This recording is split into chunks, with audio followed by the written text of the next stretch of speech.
नमस्कार दोस्तों, कैसे हैं आप साथियों।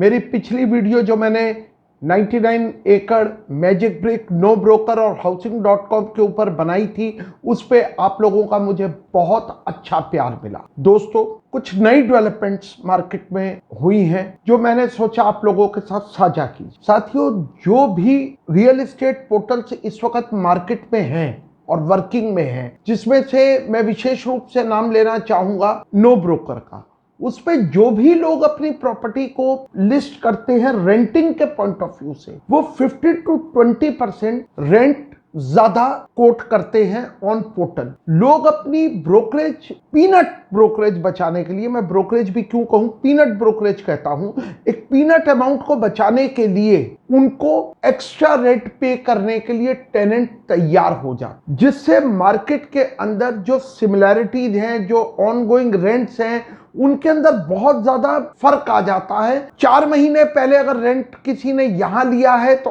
आज वो रेंट यहां पहुंच चुका है। ये जो 15 से 20% फालतू का जो रेंट कोट करके फ्लैट चढ़ जाते हैं, इससे पूरी मार्केट डिस्टेबलाइज्ड हो जाती। ओनर्स उसी तरीके के साथ, क्योंकि देखिए हर ओनर की अपनी ईएमआई चल रही है, उनकी भी अपनी नीड्स भी हो सकती है, कुछ की ग्रीड्स भी हो सकती हैं, तो वो लोग कोई भी अपने टेनेंट को, वो भी फ्लैट को विकेट करने को बोलते हैं या रेंट को इंक्रीज करने के लिए बोलते हैं, जिसकी वजह से मार्केट पूरी तरह से डिस्टेबलाइज्ड हो चुकी है। और इस चुनौती से लड़ने के लिए हम सब लोगों को एकीकृत होकर के अपनी आवाज बुलंद करनी चाहिए। अगर कोई भी व्यक्ति ले लेता है कोई फ्लैट नो ब्रोकर के थ्रू या ऐसी किसी भी रियल एस्टेट पोर्टल के से डायरेक्ट, तो बेहतर है कि टेनेंट को एक बेहतर विकल्प दिया जाए, उनको यह बताया जाए कि ऑनगोइंग रेंट ये है, आप कहीं किसी दूसरी स्टेट से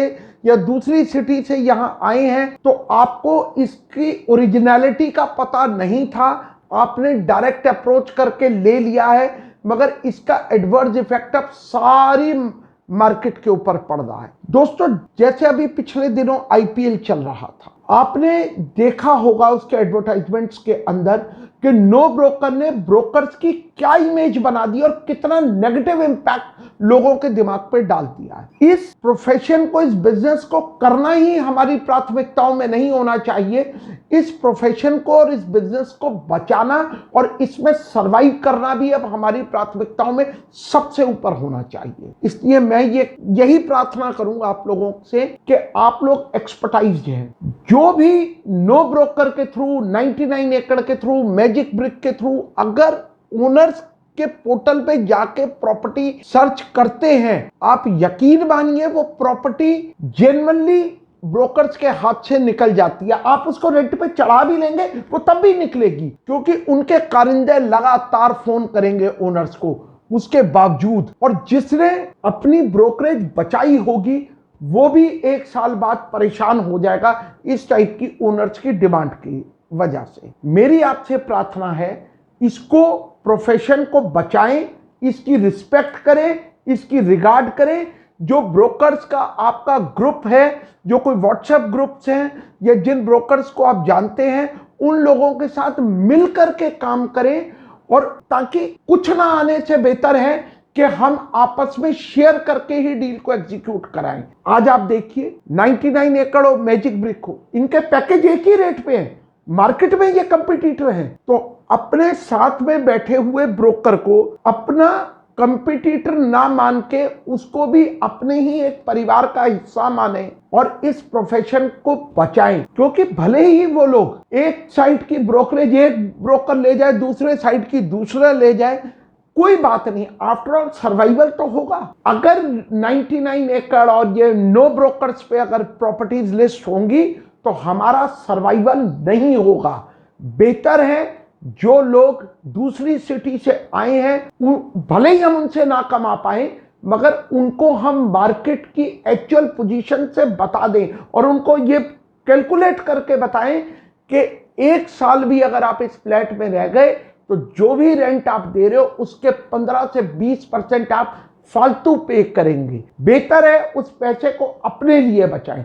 हमारी ब्रोकरेज तो बहुत ही एक पीनट ब्रोकरेज होती है जिसपे हम सारी चीज की गारंटी वारंटी भी लेते हैं। ओनर्स को भी इस चीज के लिए गाइड करें कि नो ब्रोकर हो, 99 एकड़ हो, ये टेनेंट को नहीं जानते। कोई भी अगर सस्पिशियस कैरेक्टर का आदमी अगर आपके फ्लैट में घुस गया तो एक पीनट अमाउंट के लिए आप अपनी करोड़ों की प्रॉपर्टी को खतरे में डाल सकते हैं। और उनसे कहिए, जितने कोर्ट के अंदर केस हैं टेनेंट और लैंडलॉर्ड्स के, उसमें से और मैं दावे के साथ कह सकता हूं, उसमें से मोर देन 95% केसेस के अंदर ब्रोकर होते ही नहीं है। वो ओनर और टेनेंट की डायरेक्ट डील की वजह से आज ओनर बेचारे कोर्टों के अंदर लड़ रहे हैं। उनको नहीं पता होता कि रेंट एग्रीमेंट के अंदर कौन से रेलेवेंट पॉइंट्स होने चाहिए जिससे उनकी प्रॉपर्टी सेफ रहे और सिक्योर रहे। और ये इनका क्या मतलब है नो ब्रोकर वालों का? ये तो अपनी सब्सक्रिप्शन लेते हैं, ये ना तो उनके क्रेडेंशियल्स को चेक करते हैं,